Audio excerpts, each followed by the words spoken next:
Studi terbaru dari Monash University menemukan bagaimana kekuatan besar dari kedalaman bumi membentuk resiko terjadinya gempa dahsyat yang merusak di salah satu batas lempeng zona Megatrust Sunda. Kami mendapati bahwa tarikan masif dari lempeng Jawa di bawah permukaan bumi bekerja seperti jangkar raksasa yang menyeret lempeng di sekitarnya dan menambah tekanan tektonik dalam jarak ratusan kilometer. Katanya dalam keterangan tertulis Selasa 13 Januari 2026. Penelitian tersebut dilakukan oleh tim ilmuwan yang dipimpin Profesor Fabio Capitanio dan Dr. Golapali dari Monash University Australia bersama sejumlah peneliti internasional lainnya.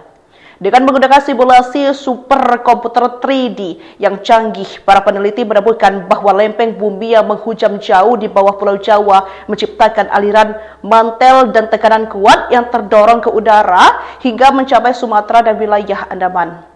Kondisi ini membuat daerah-daerah tersebut berpotensi mengalami gempa bumi paling kuat di dunia.